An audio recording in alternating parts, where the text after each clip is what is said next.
Je vois que vous avez plutôt bien aimé le premier épisode. Hein, vous avez littéralement fait péter toutes les stats, donc merci beaucoup. Et je m'y attendais clairement pas, je m'attendais juste à ce qu'on... Allez, on tape éventuellement les 500, ça serait pas mal. Voilà. Plus sérieusement, merci du fond du cœur pour tout l'accueil que vous avez apporté au premier épisode. C'est totalement fou, vraiment, les likes, les partages, les commentaires, tout ça. Vraiment, vous avez fait péter les scores, vous êtes des fous. Mais du coup, vous avez mis la barre tellement haute au premier épisode que là, pour le deuxième, je dois faire beaucoup mieux. Ouais, bon du coup juste avant, je m'excuse du décor parce que voilà, on n'est plus dans l'ancien appartement, on n'est plus voilà dans le setup habituel. J'ai déménagé, voilà, je suis autre part maintenant avec du coup, vous voyez, une nouvelle caméra.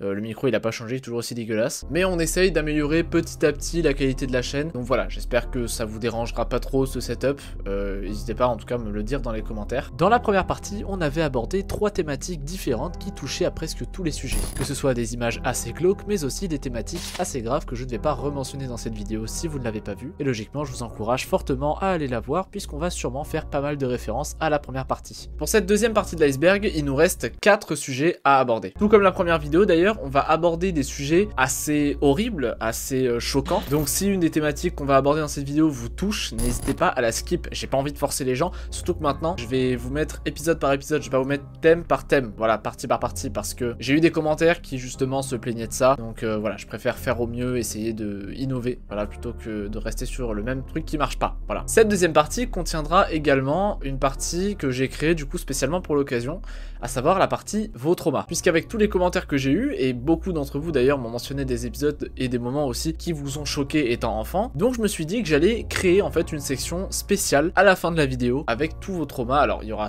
une sélection de 5, hein, je vais pas non plus tout mettre parce que sinon la vidéo va durer 2 heures. Mais je me suis dit que déjà en parler et mettre cette sélection à la fin, ça pouvait déjà être pas mal parce qu'il y a peut-être des choses que vous avez abordées que j'ai pas abordées, donc restez bien jusqu'à la fin, ça peut être très intéressant je pense. En attendant, encore une fois, j'espère que cette deuxième partie vous plaira, j'espère qu'elle vous plaira autant que la première. Donc voilà, je vous le dis d'avance, s'il vous plaît, si le contenu vous plaît, si vous voulez en voir plus, si vous voulez que la chaîne s'améliore, abonnez-vous, commentez, likez, partagez surtout. Voilà, c'est le plus gros soutien que vous pouvez m'apporter moi, donc voilà, ça me ferait vraiment trop plaisir.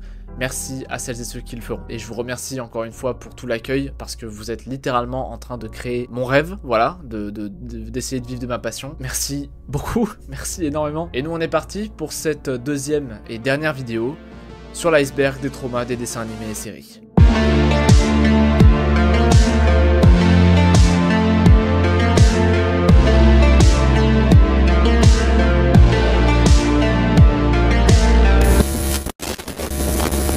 Cette quatrième partie abordera des épisodes qui abordent de manière explicite ou métaphorique la mort, le décès et la perte d'un proche. Perdre quelqu'un qui nous est cher, c'est quelque chose qui fait partie de la vie et qui nous touche tous d'une manière ou d'une autre. Et il arrive que certains dessins animés ou séries arrivent à nous faire ressentir la peine et la douleur causée par un décès de différentes manières. Il est possible d'ailleurs que vous ayez même vu ces épisodes, étant donné que vous allez voir, on va aborder des séries et des dessins animés qui touchent cette fois-ci un public un petit peu plus adulte que les premières fois. Vous allez voir, ne serait-ce qu'avec le premier épisode que je vais aborder. Buffy the Vampire Slayer, The Body. Buffy contre les vampires, c'est une des séries les plus emblématiques de l'histoire de la télé. La série comporte pas moins de 7 saisons et plus de 144 épisodes, et je m'excuse pour les fans de la série, j'ai pas vu un seul épisode, voilà. Donc si je fais des fautes par rapport à des événements historiques ou à des personnages, m'en voulez pas, voilà, j'ai essayé de me renseigner au mieux. La série raconte les aventures de Buffy Summers, une adolescente totalement normale, enfin pas totalement, puisqu'en dehors de son quotidien d'ado, elle est également tueuse de créatures maléfiques, telles que des vampires, mais également divers démons. La série fait partie de ce cercle fermé de ce que j'appelle les séries pour ados des années 2000, comprenant également des shows comme Charmed, qui suit en fait le même schéma d'ailleurs, avec le côté un peu fantastique. On a également des shows comme Heroes ou Smallville, qui remplissent un petit peu ces critères-là, ou encore d'autres teenage series comme Friends ou Desperate Housewives. Ça fait un paquet de séries, je sais, mais c'est pas tout, parce qu'il en reste vraiment un paquet. La série est emblématique pour différentes raisons, que ce soit pour son scénario, mais aussi et surtout pour ses personnages. Pour ma part, étant donné que j'ai pas vu la série, je sais pas en fait le degré d'importance des personnages, voilà. Comme je vous ai dit, j'ai essayé de me renseigner au mieux. Et surtout par rapport aux personnages qu'on va aborder là. Dans l'épisode The Body, on y découvre Buffy rentrant chez elle pour voir sa mère. Seulement, en l'appelant pour savoir si elle est là ou pas, elle entend bien qu'il n'y a aucune réponse de sa part, et va donc se diriger vers le salon. En arrivant, elle découvre sa mère couchée sur le canapé, immobile et semblant surtout totalement inconsciente. Buffy se précipite vers elle et c'est là qu'elle réalise qu'elle ne respire plus du tout. Elle tente alors tout son possible, bouche à bouche, massage cardiaque, elle appelle également les secours, essaie de trouver des solutions, mais rien n'y fait. Sa mère reste complètement inerte. De là s'ensuit une séquence absolument exceptionnelle dans laquelle on y suit Buffy dans un état de choc complet, jusqu'à l'arrivée de Giles qui nous donnera cette scène. We're not supposed to move the body!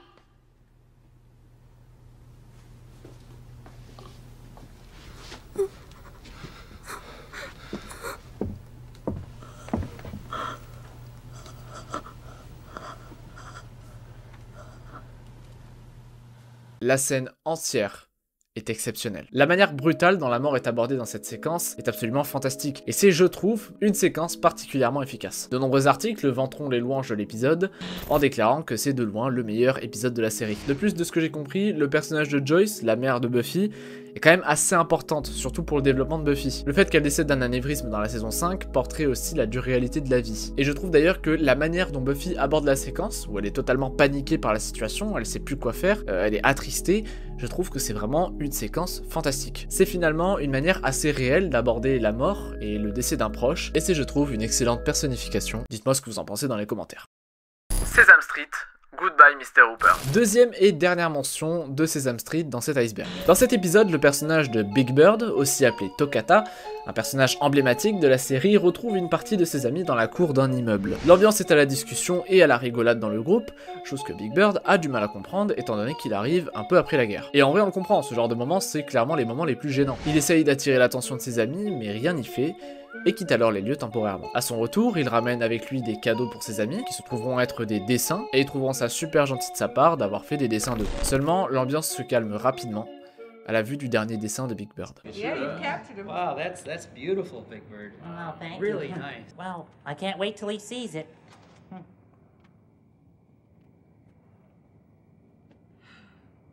Sur celui-ci, on peut voir la tête d'un vieux monsieur qui se révèle être un certain Mr. Hooper. Il s'agit en fait de l'un des tout premiers personnages de la série qui tient une boutique d'objets assez variée et qui sert également de diner pour ses amis Puppet. Muppet. Il est également le premier personnage à faire interagir les deux côtés de la barrière, savoir les Muppets et les humains. C'est aussi par conséquent l'un des personnages principaux de la série. Mr. Hooper, c'est un personnage attachant avec beaucoup d'humour, d'humanité et de savoir-vivre. Et je trouve que la manière dont il est présenté dans l'épisode et dans la série surtout, ça rappelle un petit peu ce vieux monsieur qui te raconte des histoires, qui rigole avec toi, donc voilà, assez gentil. Au-delà de son importance dans la série, Monsieur Hooper est un personnage à l'origine très proche de Big Bird, lui-même le considérant comme son mentor et sa figure paternelle. Et les deux se trouveront être très proches durant toute la série.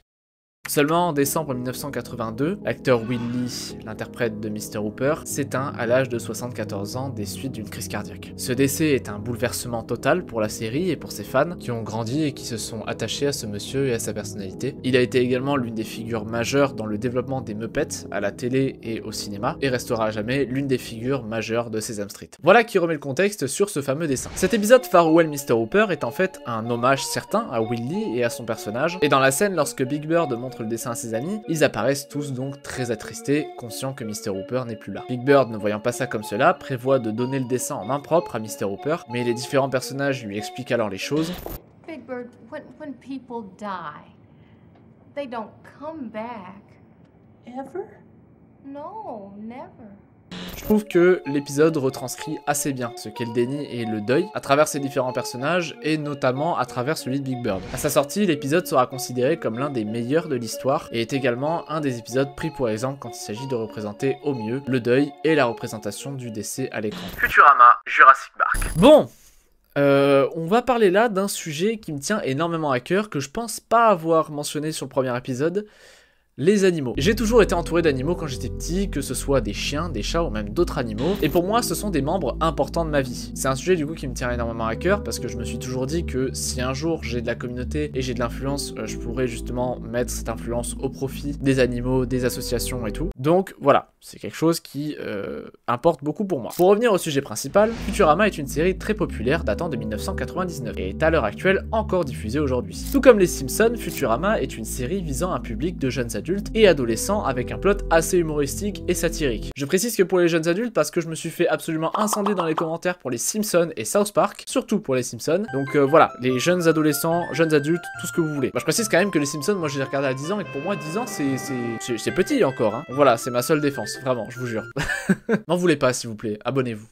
Dans l'épisode Jurassic Park, Fry, le personnage principal, emmène son ami Bender au musée. En avançant, il aperçoit le fossile d'un chien qui lui rappelle directement Seymour, son chien qu'il avait au XXe siècle juste avant sa cryogénisation. Il faut savoir d'ailleurs que la chronologie de la série se passe à l'an 3000, donc je crois au 31e siècle, un truc comme ça. Il cherchera pendant 3 jours tous les moyens pour récupérer le fossile afin de redonner vie à son chien. Après différentes péripéties, il arrive finalement à le récupérer et tente alors, à l'aide du professeur Farnsworth, le clonage du chien. Le professeur commence alors son processus de clonage, quand soudain Fry s'aperçoit sur l'écran au-dessus de la console que apparemment son chien a vécu 15 ans, soit une vie complète concrètement. Petit point récap. Il faut savoir que lors de la cryogénisation de Fry, Seymour était à ce moment-là alors âgé de 3 ans. Fry comprend alors à ce moment-là que son fidèle compagnon a probablement vécu une vie heureuse avec de nouveaux maîtres et il a dû complètement l'oublier. Sauf qu'il n'en est rien. Un flashback nous montre alors Seymour attendant devant la pizzeria où travaillait Fry, juste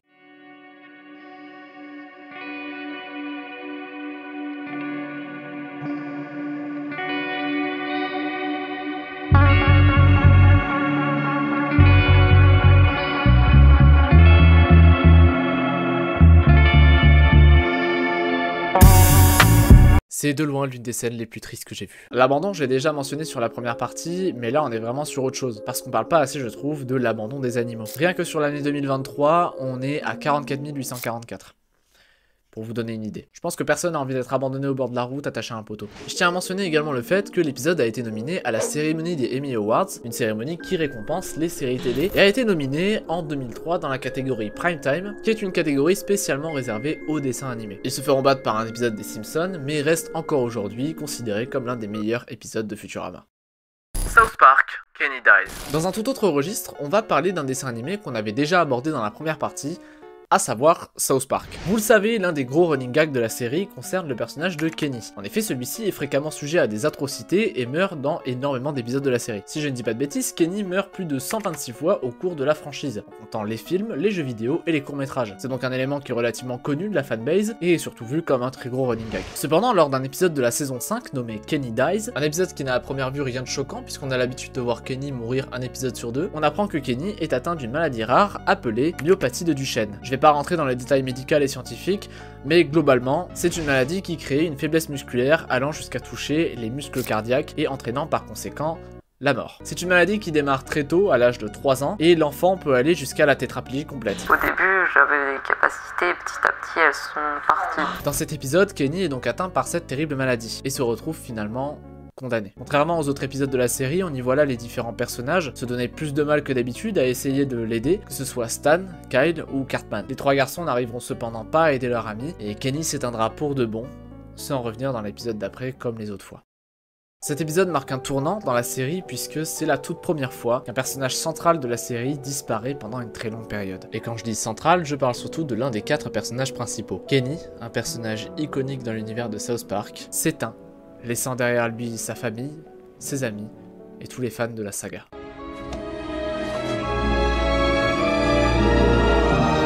Goodbye, you guys.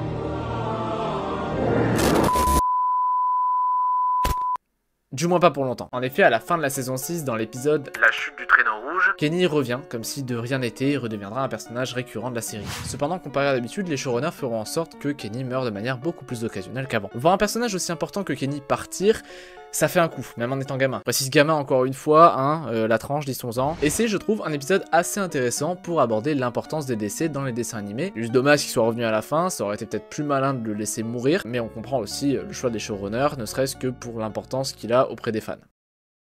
Beyblade Metal Fury, l'étoile manquante des 4 saisons. Celui-là, je l'ai ajouté personnellement dans l'iceberg, même si c'est clairement une exception, étant donné que ça vient d'un animé japonais. Et d'ailleurs, dites-moi si ça vous intéresse que je sorte une vidéo sur les morts les plus emblématiques des animés japonais. Ça me chaufferait de fou. Voilà, dites-moi, n'hésitez pas. Petite remise en contexte. Beyblade Metal, c'est une série d'animation japonaise sortie dans la fin des années 2000, à peu près en même temps que le manga, et comprend 3 saisons ainsi qu'un film. J'inclus pas ici Beyblade Shogun Steel parce que pour moi, c'est une histoire qui est beaucoup trop différente en fait de Beyblade Metal, même si on va y retrouver des personnages assez récurrents comme Jinga, Madoka ou Tsubasa. Et pour moi, voilà, c'est vraiment une histoire à part. Durant la série, on découvre le personnage de Ryuga, un homme torturé, rongé par la vengeance et la haine, qui cherche à être le leader le plus puissant jamais existé. Il passera par de nombreuses phases, étant antagoniste dans la première saison, puis anti-héros dans la deuxième, pour finalement devenir le loup solitaire, rongé par la soif de pouvoir dans la troisième saison. C'est un des personnages centraux de la série, qui amènera d'ailleurs à deux des développements, selon moi, les plus importants de toute la série, avec un autre personnage central appelé Kenta. On va y venir de toute manière. Dans cette troisième saison, appelée Beyblade Metal Fury, la toupie de Ryuga, comme d'autres bladers, reçoit un fragment d'étoile qui donnera un gros power-up à sa toupie, la rendant terriblement puissante. Faut savoir que Ryuga a toujours été extrêmement puissant, hein, l'un des personnages les plus puissants de tout le manga, et d'ailleurs a une très grosse rivalité avec Jinga, le héros principal, ce qui est logique, hein.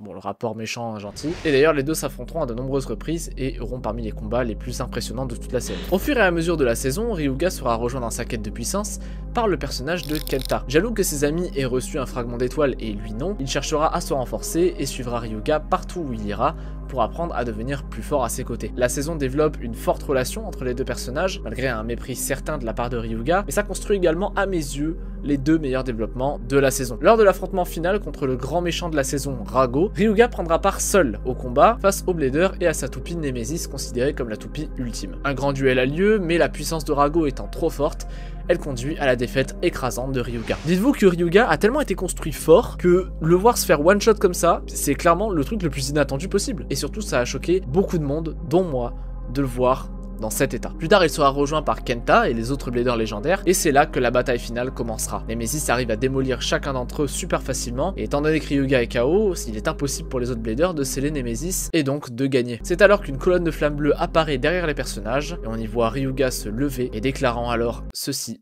à Kenta. Il y a eu un moment grandiose où je me suis comporté sérieusement. Et j'ai promis. Prends-le, il est pour toi. Kenta! Oh, Ryuga! Il transfère alors le pouvoir de sa toupie dans celle de Kenta, avant de disparaître définitivement en poussière. Pour beaucoup de gens dont moi, ce moment, ça signifie clairement la fin et la mort de Ryuga. Et je me souviens qu'à l'époque, ça m'avait particulièrement choqué de voir un personnage aussi important disparaître comme ça. Cette mort derrière a entraîné un certain deuil de la part de Kenta, qui l'a directement transformé en colère pour aider les autres à gagner la bataille. C'est peut-être anecdotique pour vous ou pas, hein. Je sais pas si vous avez été particulièrement impressionné ou touché par cette mort. Qu'à les fans de la série, dites-moi ce que vous en pensez. Mais dans tous les cas, je comptais la mettre dans cet iceberg parce que c'est une mort qui m'a énormément affecté plus jeune. Voilà pour cette quatrième partie de l'iceberg. On descend maintenant de plus en plus bas dans l'iceberg, les rayons du soleil deviennent à peine visibles, et on continue dans cette prochaine partie. Nous voilà maintenant dans cette cinquième partie de l'iceberg. Comme vous l'avez vu dans le titre, les épisodes qu'on va aborder là relatent d'homicides, de menaces de mort et de tout ce qui tourne autour de ça. Dans cette liste particulièrement, de nombreux épisodes ont été sujets à controverse. Donc encore une fois, je vous mets un disclaimer, j'insiste, mais si vous êtes sensible à ce genre de sujet, passez la partie ou quittez la vidéo. Quant à nous, on va rentrer dans le vif du sujet par ce premier cas particulièrement dégueulasse. X-Files, Ho. Pour ce premier sujet, on va parler de l'une des séries les plus emblématiques des années 90, j'ai nommé X-Files. X-Files est une série de science-fiction diffusée une première fois entre 1993 et 2002, puis connaît un renouveau de 2016 à 2018. La série raconte le quotidien de deux agents spéciaux du FBI, Fox Mulder et Dana Scully, qui enquêtent sur des dossiers non classés impliquant majoritairement des phénomènes paranormaux. La série trouvera rapidement son public, atteignant des dizaines de millions de spectateurs, avec une très grosse cote de popularité auprès des jeunes adultes. Les épisodes sont souvent très particuliers, très dark, très sombres, et englobant parfois différents genres, notamment celui de l'horreur, sans forcément aller dans des choses hyper trash.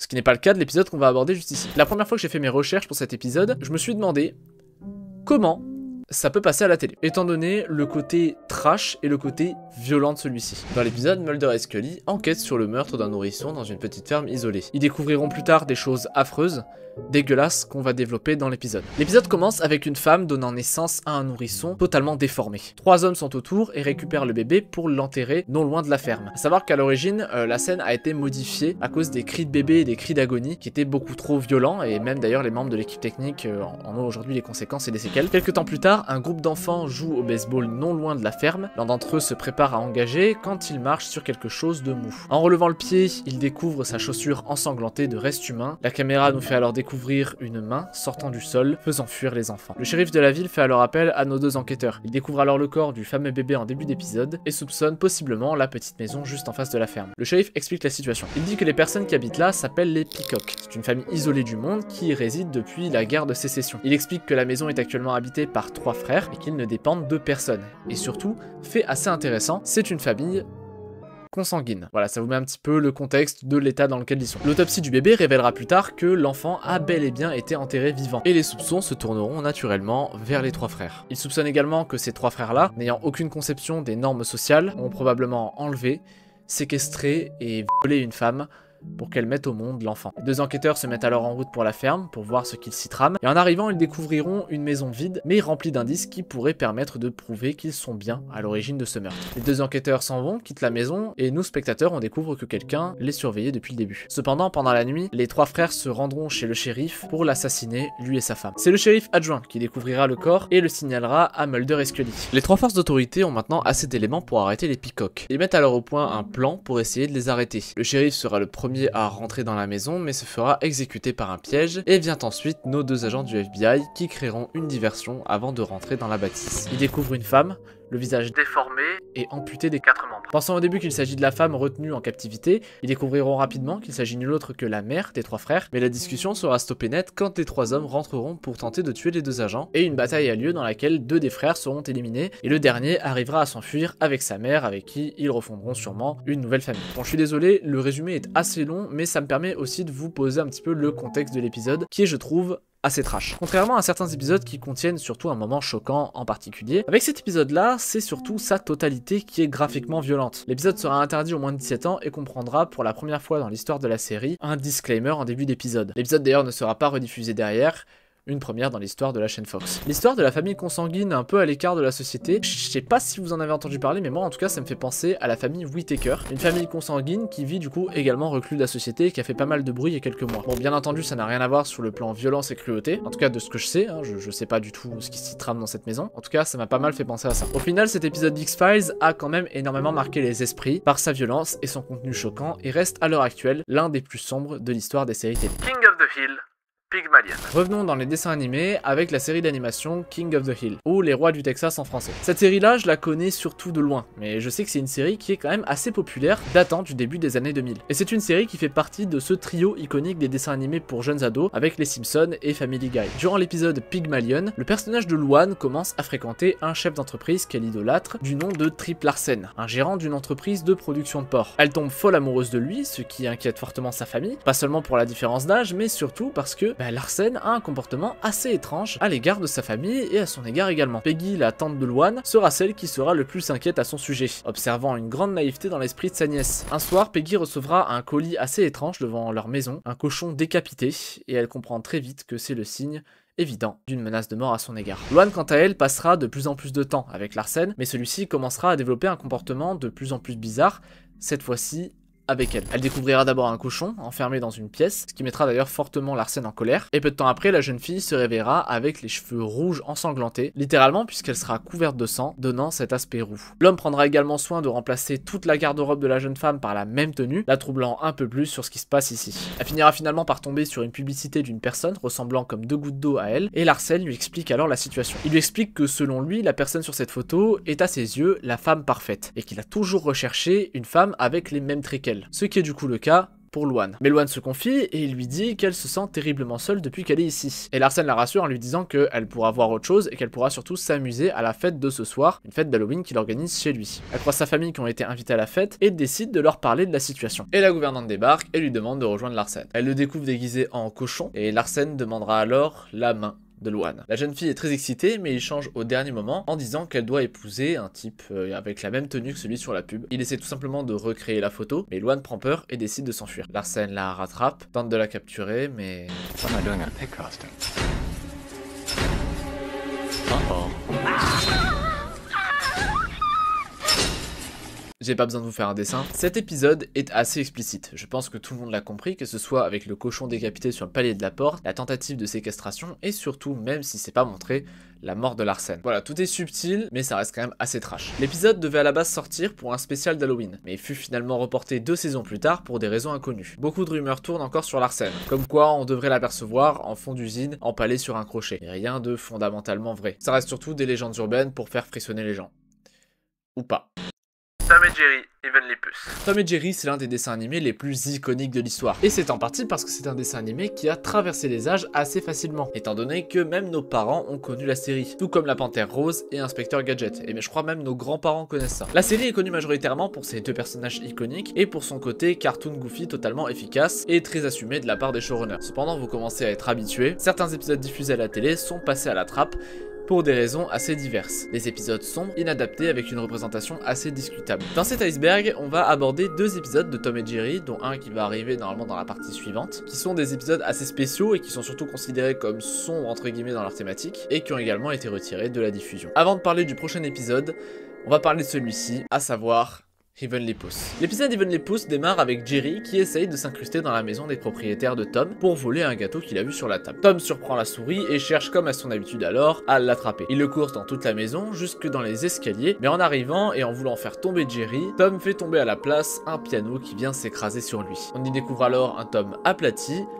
mais surtout mort. Je déconne pas, Tom est à ce moment-là réellement mort. On le verra même monter au paradis et je vais m'arrêter là parce que en soi la suite de l'épisode est pas giga intéressante. C'est surtout en fait cette partie-là qui nous intéresse. L'épisode est encore aujourd'hui banni dans plusieurs pays en Europe et au Brésil pour sa personnification de la mort et tous les messages religieux qu'il représente. En effet, quand je parle de messages religieux, je parle du rapport assez évident au christianisme avec le chien qui est symboliquement représenté comme le diable, le rapport au paradis, etc. etc. On y apercevra aussi les 3 chatons, Fluff, Muff et Puff, qui apparaîtront dans un petit sac trempé, ce qui veut probablement dire qu'ils ont été abandonnés dans un cours d'eau et qu'ils se sont donc par conséquent noyés. Si on part de ce postulat, on peut affirmer très naturellement que contrairement aux autres épisodes de la série, celui-ci est quand même bien plus sombre que d'habitude. Dites-moi d'ailleurs dans les commentaires si vous connaissiez l'épisode ou non, et si d'ailleurs vous connaissiez les anciens épisodes ou pas du tout. Invader Zim, Dark Harvest. Cet épisode-là, il est considéré comme l'un des plus dérangeants de l'histoire des dessins animés. Cet épisode de la série Invader Zim, ou Zim l'envahisseur, met en scène Zim, un extraterrestre se faisant passer pour un élève d'une école qui doit se rendre à une visite médicale. Seul problème, si les gens apprennent que c'est un extraterrestre, tout va très mal aller pour lui, et pour éviter d'être opéré, Zim a besoin d'avoir des organes humains pour passer la visite. Tout le déroulé de l'épisode nous montre donc Zim enlevant les organes des différents enfants de l'école petit à petit, donnant des scènes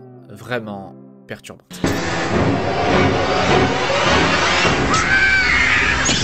Que ce soit les cris, l'imagerie qui aurait très bien pu être dans la première catégorie de l'iceberg, tant c'est perturbant, et je pense qu'un autre extrait représente bien l'ambiance de cet épisode. Un extrait que j'ai trouvé particulièrement dégueulasse. I've been working out.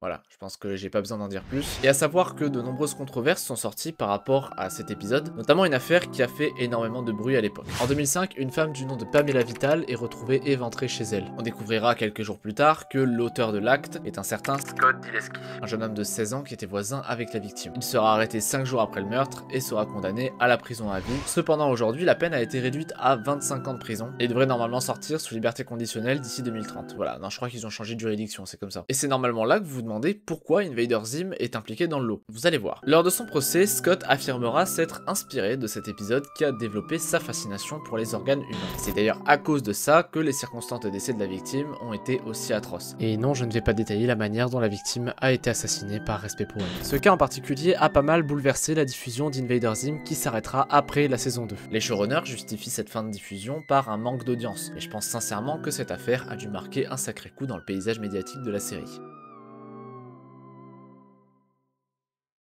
Nous voilà donc à la fin de cette 5e partie de l'iceberg. Elle était assez courte, mais vous allez voir que les autres sont pas non plus hyper grandes, mais de toute manière, vous allez voir aussi que les sujets sont clairement pas drôles du tout. Il nous reste 2 catégories en dehors de vos traumas. J'espère que vous êtes toujours là. Passons à l'avant-dernière partie.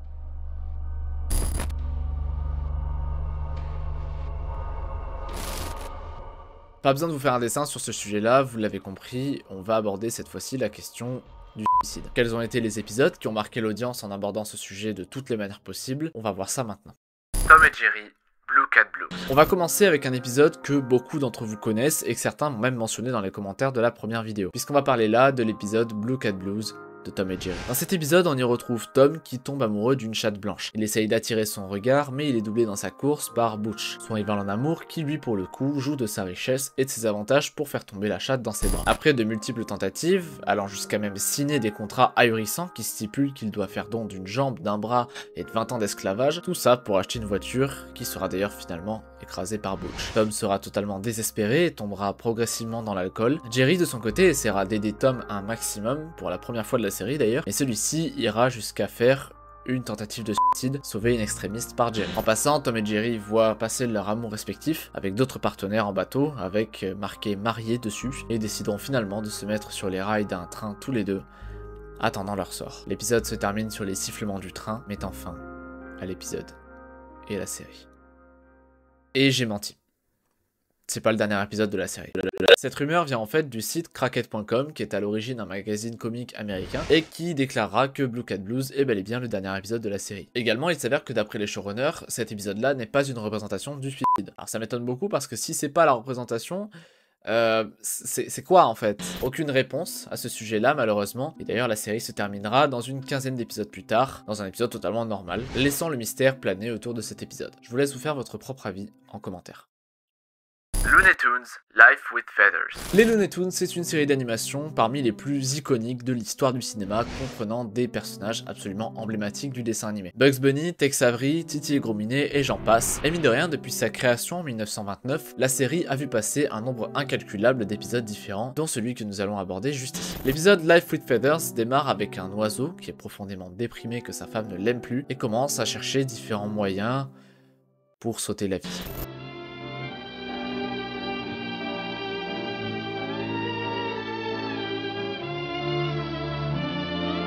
Il se décide et se dit qu'il sera finalement mangé par un chat. Il tombe alors sur un chat complètement affamé qui sera plus tard appelé Sylvestre, alias Gros Minet. A noter d'ailleurs que c'est cet épisode qui signe la première apparition de Sylvestre à la télé. Cependant, le chat se doute de quelque chose et pense que l'oiseau est empoisonné et décide de décliner la demande, ce que l'oiseau ne va pas tolérer et il mettra tout en œuvre alors pour se faire manger. Voilà pour le plot de l'épisode qui est, il faut le dire, assez limite quand même. La scène où on voit l'oiseau réfléchir à tous les moyens pour lui d'en finir a été coupée sur 5 chaînes différentes due à la violence de la scène. De plus, les Looney Tunes ont toujours visé un public de moins de 10 ans, et montrer ce genre de choses, toute époque confondue, n'a pas vraiment de sens. Une fois de plus, c'est ce genre d'épisode en fait où je comprends pas trop la décision des showrunners, surtout que quand tu sais que ton public c'est quand même moins de 10 ans, vraiment je comprends pas pourquoi tu peux laisser un truc comme ça en fait. Seinfeld, The Suicide.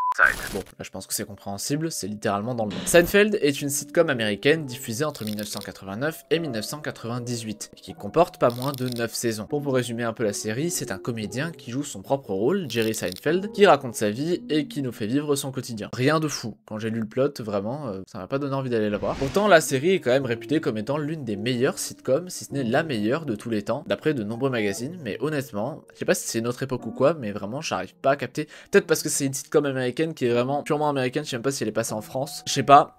En tout cas, je saisis pas la hype, voilà. Si jamais, s'il y a des gens qui ont vu Seinfeld, n'hésitez pas. Dans cet épisode, je vais pas le mentionner en entier, parce que bah ça sert à rien, ça nous intéresse pas, c'est surtout le début en fait qui nous intéresse. On découvre que Jerry entretient une relation intime avec la petite amie de son voisin. Seul bémol, son voisin découvre la tromperie, et ne pouvant plus supporter l'infidélité, il fera une tentative de suicide, et se retrouvera donc dans un lit d'hôpital. Ce que je trouve assez dégueulasse, et assez dérangeant honnêtement, c'est la manière dont la tentative de suicide est abordée dans cet épisode-là. Tout simplement parce que bah c'est vu comme quelque chose de comique. Peut-être que j'ai beaucoup de mal et peut-être que c'est le ton de la série, mais bah c'est vu comme quelque chose de comique, c'est tourné au ridicule, et honnêtement j'ai pas trop compris pourquoi, puisque mon rapport à ce sujet-là est quand même assez particulier, puisque c'est quelque chose que je connais très bien, des proches en ont souffert, et je vous épargne les détails que je vais pas aborder, mais c'est quelque chose que bah je connais assez bien. J'insiste, mais d'ailleurs s'il vous plaît, si vous souffrez de ça, voilà, si vous êtes en détresse, parlez-en autour de vous, parlez-en dans les commentaires, parlez-en à de nombreux services, s'il vous plaît, il y aura tous les numéros en description, parce que je veux pas que les personnes qui en souffrent restent dans le silence, et honnêtement, il y en a tellement que, s'il vous plaît, non. Vraiment pas. Et si d'ailleurs des personnes parmi vous ont surmonté ces épreuves, n'hésitez pas à témoigner dans les commentaires, ça serait vraiment très cool et ça pourrait aider beaucoup de monde. Merci à ceux qui le feront. Voilà pour cette avant-dernière partie de l'iceberg. On rentre maintenant dans les tréfonds les plus sombres, l'équivalent des abysses. Et vous allez voir que les épisodes qu'on va aborder là sont parmi les plus choquants que j'ai pu aborder jusqu'à présent. Bien sûr, je minimise pas les épisodes qu'on a eu juste avant, parce qu'on a eu vraiment des cas assez horribles. Tous les épisodes sont assez uniques dans leur sujet, donc franchement, je suis assez content de tous les épisodes qu'on a pu aborder. Mais dans cette partie-là réside parmi les épisodes les plus compliqués et les plus sombres de l'histoire. Passons à la dernière partie de l'iceberg.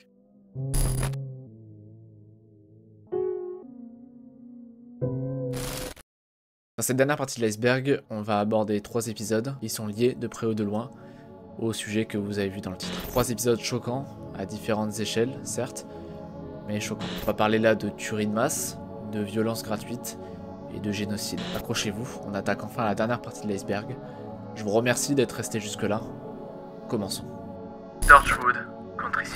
Vous vous souvenez quand je disais que l'épisode d'X-Files était le pire épisode que j'avais jamais vu ?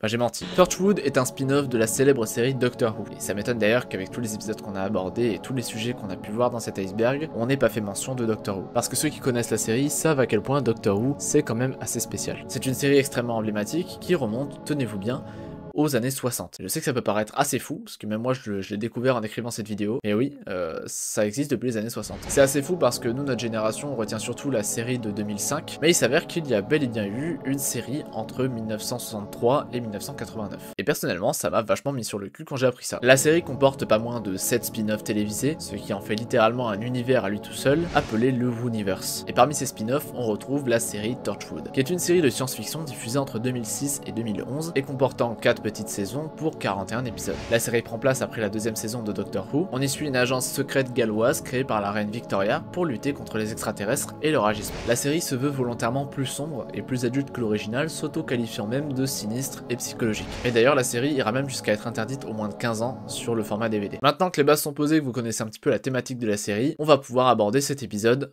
contricide. L'épisode commence avec une femme qui est en voiture au téléphone. Elle s'arrête d'un coup sec à la vue de ce qui semblerait être un corps gisant au sol. La dame prudente sort avec une batte de baseball et commence à voir si la personne est bel et bien vivante ou non. En la retournant, elle s'aperçoit que c'est un leurre et au même moment, la musique de sa voiture s'arrête. On y voit une silhouette passer, la dame courant jusqu'à sa voiture, mais c'est trop tard. Une créature masquée se jette sur elle, elle hurle de terreur et le générique se lance.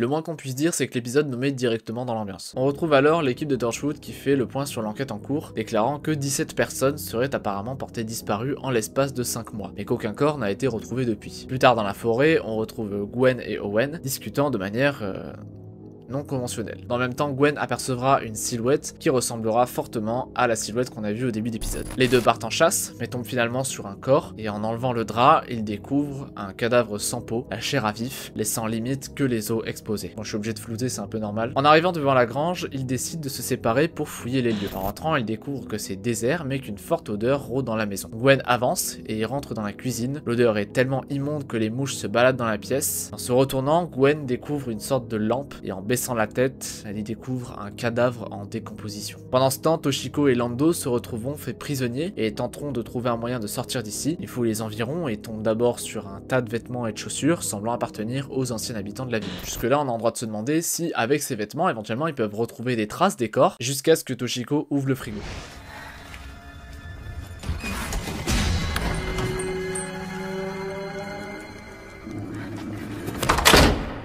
Je vous mets pas la scène en entier, ça sert à rien, je pense que ne serait-ce que pour la décrire ça serait dégueulasse. Mais on y voit un nombre incalculable de restes humains démembrés. Et honnêtement, je pense que j'ai déjà trop détaillé entre la fois précédente et là. Voilà, donc on va peut-être se calmer. Ils tomberont ensuite sur une femme qui leur explique que le monstre s'appelle en fait le Harvest, qu'il compte tuer chacun des membres de Torchwood et qu'il est celui qui a tué tous les habitants de ce village. Les deux se retrouvent finalement piégés par la femme et un homme qui se révèle être ce fameux Harvest se présente à eux. Et je vais m'arrêter là pour la description de l'épisode parce que clairement tout le côté trash, il se passe dans cette première partie. Et au final d'ailleurs la fin de l'épisode est assez classique. Bon, je pense que vous avez compris quelle thématique est abordée dans cet épisode. Parler des tueurs en série, c'est surtout fréquent d'en faire mention dans les séries télé, notamment dans les séries policières qui sont fortement sujets à l'exploitation à l'écran de ces personnes-là. Alors qu'à contrario, dans les dessins animés, c'est impossible de trouver un cartoon qui contient ce type de personnes. La seule exception à la règle sont dans les animés japonais qui ont pour le coup beaucoup plus de liberté à faire apparaître des individus sinistres. Et je ne compte pas le nombre d'animés qui contiennent ce genre de tueurs en série, qui sont d'ailleurs bien trop souvent romancés. D'ailleurs, c'est une réflexion que je me suis faite faite récemment, mais pourquoi tous les tueurs en série sont romancés dans les séries et les films? Vous avez 4 heures. Plus sérieusement, je serais ravi de voir vos avis là-dessus, étant donné que vraiment je ne comprends pas cette fascination pour les tueurs en série. Rien qu'à voir avec Dahmer, pour le coup, c'est le plus grand exemple. C'est assez hallucinant, vraiment, la manière dont c'est romancé. Avatar, le dernier maître de l'air, le temple de l'air du sud. On enchaîne directement avec un gros morceau.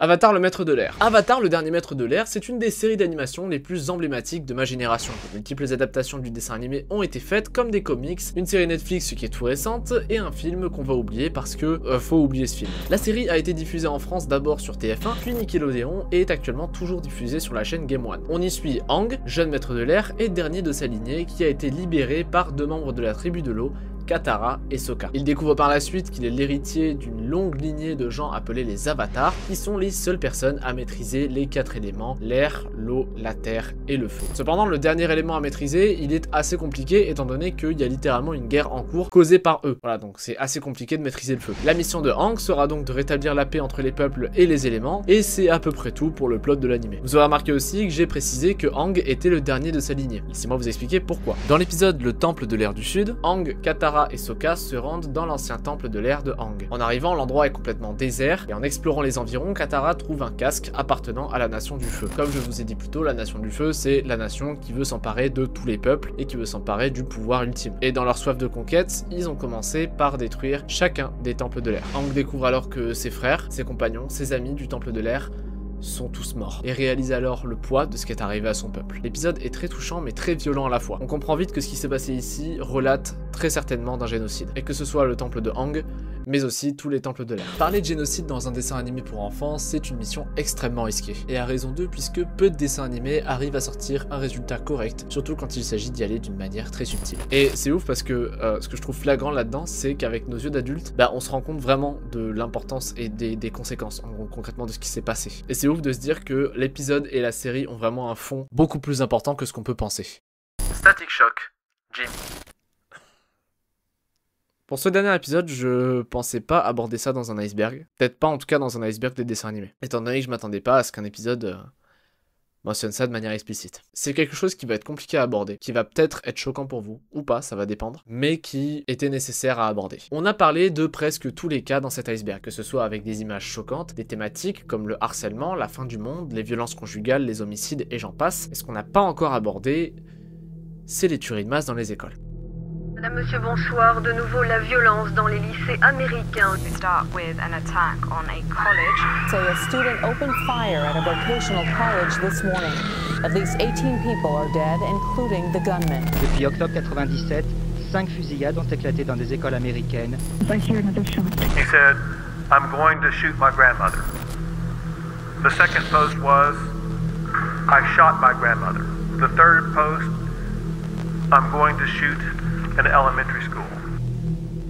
Des exemples extrêmement connus comme la tuerie du lycée technique de Kerch ou encore la tristement célèbre fusillade de Columbine. Ce dernier ayant été l'un des gros facteurs de nombreuses tueries de masse, notamment à cause de la surmédiatisation de celle-ci. C'est donc un sujet extrêmement compliqué qu'on va aborder là, surtout dans un programme pour enfants de type cartoon, diffusé en plus de ça à des heures adaptées au jeune public. Surtout que Static Shock, ça vient quand même d'un comics à la base, donc c'est quelque chose qui vise les enfants. Parler de ça dans un cartoon, c'est un défi que vont relever les créateurs et les showrunners de la série Static Shock, qu'on avait déjà abordé dans la première partie avec un épisode centré sur le racisme. Et je trouve ça quand même vachement bien que Static Shock mette en avant justement des sujets, des thématiques qui sont assez graves comme le racisme, comme les tueries de masse et indirectement d'ailleurs même le harcèlement. Franchement, je trouve ça bien qu'une série mette l'accent sur des éléments aussi importants dans un programme destiné aux enfants. L'épisode Jimmy débute avec Virgile qui découvre son ami en civière. Son père lui dit de ne pas venir avec eux et le plan suivant, on le voit dans le bureau d'un psychologue. Virgile peine à tout raconter mais décide de se lancer. Il dit que dans sa classe, il y a un garçon assez réservé qui s'appelle Jimmy. Celui-ci se fait trop souvent harceler par un de ses camarades de classe, jusqu'à même inquiéter nos deux héros. Pour soutenir leurs camarades, Virgile et Richie se rendront chez Jimmy pour lui offrir une nouvelle souris qui s'est fait péter à cause du bully qui le harcèle, et Jimmy acceptera que les deux amis rentrent chez lui. En montant dans sa chambre, il découvre un univers d'adolescents classique, avec des posters, des jeux et toutes sortes d'objets. Jimmy propose alors à ses deux nouveaux amis de leur montrer un truc, l'arme à feu de son père. I could show you something even cooler. I could show you a real gun. My dad bought it for protection. Virgile et Richie quitteront les lieux laissant le jeune homme seul, une fois de plus. Virgile commencera à montrer de gros signes d'inquiétude vis-à-vis de Jimmy, pensant qu'il risque de commettre un acte d'une ampleur démesurée, et plus l'épisode va avancer, plus la tension va monter. Mais Virgile perd pas espoir, et pense que Jimmy est toujours sauvable. Pour ce faire, ils l'emmèneront dans différents endroits, histoire de lui changer les idées. Le tournant a lieu lorsqu'ils retrouveront Jimmy enfermé dans un casier, celui-ci en larmes, et c'est réellement à partir de là que la santé mentale de Jimmy va totalement dégringoler. Le lendemain, il ne viendra pas à l'école, et Virgile décide de lui rendre une petite visite pour savoir comment il va. À sa grande surprise, il aperçoit qu'il n'est pas chez lui, et se décide de regarder son ordinateur quand il découvre que le jeune homme écrivait en fait un journal sur son harcèlement, et son potentiel passage à l'acte qu'il rediffusait sur un forum. Virgile, en panique, décide de prévenir son père, qui partira directement à l'école. Dans le gymnase, on découvre Jimmy confrontant son bully en sortant une arme pointée sur lui. Les autres élèves tentent de l'en dissuader, lui dit qu'il va le regretter s'il fait ça. Jimmy en tremble, commence à hurler sur le bully, qui s'excuse pour tout ce qu'il a fait, quand le coup de feu part.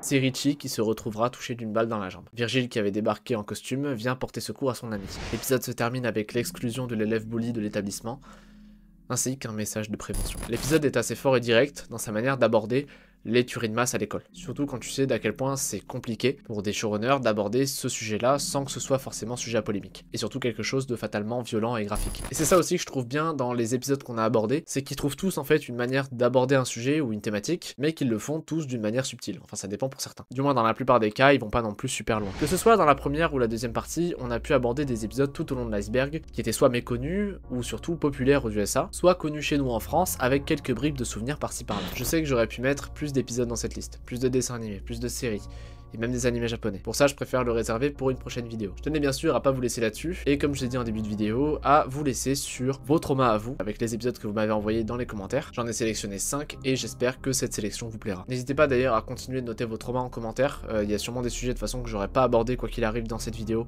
donc n'hésitez pas. N'hésitez pas non plus à mettre vos traumas, que ce soit des animés, des films, des séries, des films d'animation, vraiment n'hésitez pas, et comme ça on se fera une grosse rétrospective pour une prochaine fois.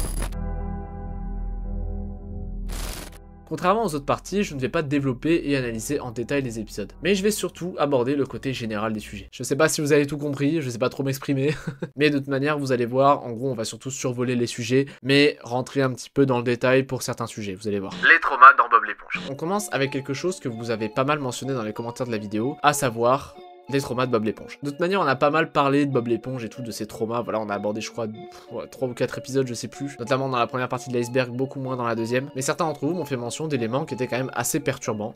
À commencer par ce truc. Et honnêtement, je peux comprendre. Un gorille humanoïde dans une série de type cartoon, c'est pile le genre de choses que t'as pas envie de voir, surtout pour le côté complètement curse du personnage. Je sais pas vous, mais ce gorille, il m'a quand même fait pas mal penser aux morses dans Pingu. Et honnêtement, je vous laisse débattre, j'arrive pas à savoir qui est le plus flippant entre les deux. La deuxième chose dont on va parler concernant Bob l'éponge, c'est de l'épisode où Bob et Patrick se rendent dans une ville appelée Rock Bottom. Rien à voir avec le finisher de The Rock. La ville se situe bien plus bas que Bikini Bottom, et ce qui peut faire peur en apparence, c'est surtout son aspect extrêmement lugubre et ses habitants, si on peut appeler ça comme ça, qui sont clairement les éléments les plus perturbants de cet épisode. Le cerf dans Adventure Time. Je sais ce que vous allez me dire, c'est assez étonnant qu'on n'ait pas parlé d'Adventure Time dans cet iceberg. Et je vous dirais que oui, c'est extrêmement improbable. Surtout quand tu sais que la série aborde des sujets assez glauques, notamment littéralement une métaphore d'une guerre nucléaire. Entre autres. Sauf que dans ce cas précis, on va pas parler d'une catastrophe ou quoi, on va parler de ce truc.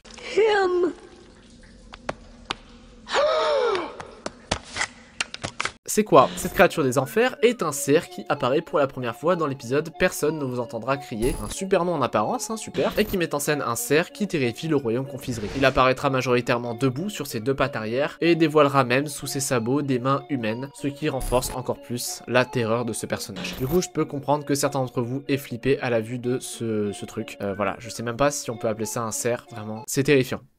Les traumas dans les Teletubbies. Enchaîner Adventure Time et les Teletubbies, je pense qu'il n'y a que sur cette chaîne YouTube que vous verrez ça. Honnêtement, ça m'étonne, tout comme Adventure Time, qu'on soit passé à côté des Teletubbies, tant la série comporte un maximum d'éléments traumatisants pour les enfants, à commencer par les Teletubbies eux-mêmes. Je sais pas pourquoi, mais personnellement, la tête des Teletubbies, je la trouve absolument terrifiante. Voilà, leur visage, leur costume, je trouve ça horrible. Après, il y a les images cursed, hein, bien sûr, sur internet qu'on a tous trouvé, qui ont renforcé un petit peu cette aura-là. Mais en tout cas, moi, c'est mon cas. Voilà, je suis très efficace, c'est très efficace sur moi, très réceptif. Bien sûr, de nombreux éléments viendront s'ajouter à ça pour rendre la série un peu plus flippante aux yeux de tout le monde. À commencer par un élément central de la série, le soleil. Ce fichu soleil qui en a terrorisé plus d'un. Certains parlent du rire du bébé, d'autres de l'aspect assez étrange de celui-ci, mais quoi qu'il arrive, il a quand même marqué les esprits comme l'a fait également un certain lion, voilà, à dents très pointues, qui était quand même assez flippant pour des enfants en bas âge, ou encore l'aspirateur qui a terrorisé pas mal de personnes, surtout quand tu vois cette scène du Shaitan. Look at that. Poe loves the Nunu very much.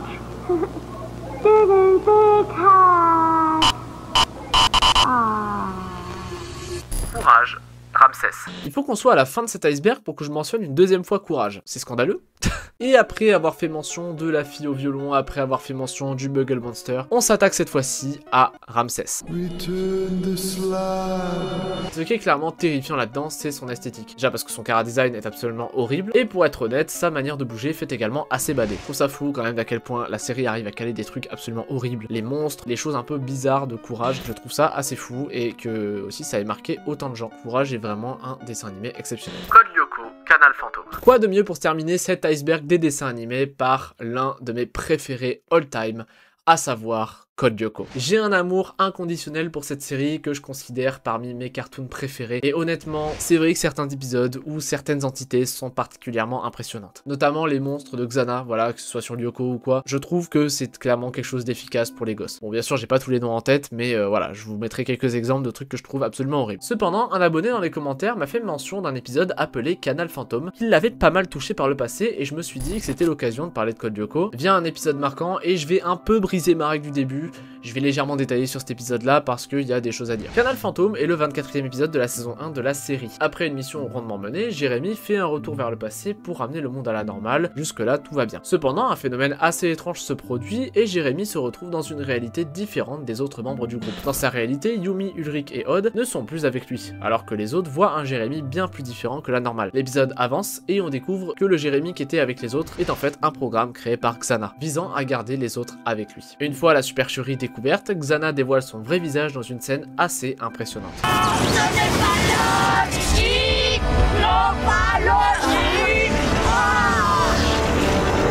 Cette espèce de version démon de Jérémy, je m'en souvenais plus jusqu'à ce que je revoie l'épisode. Et pour être franc, je me suis rappelé que j'avais déjà vu l'épisode et que ça m'avait drôlement impressionné à l'époque. Surtout que je vous dis ça, voilà, je devais avoir peut-être un peu moins de 10 ans. Voilà, j'ai regardé tous les dessins animés très tard. Mais en revoyant l'épisode, ça m'a surtout rappelé de bons souvenirs. Et je pense que c'est ça aussi qu'il faut retenir des dessins animés et des moments qui nous ont choqués. Aujourd'hui, on en garde un bon souvenir, quelque chose de nostalgique. Et même si certaines scènes ont pu nous choquer par le passé, voire traumatiser, ça reste, je trouve, une part importante de notre enfance et de notre adolescence pour certains cas.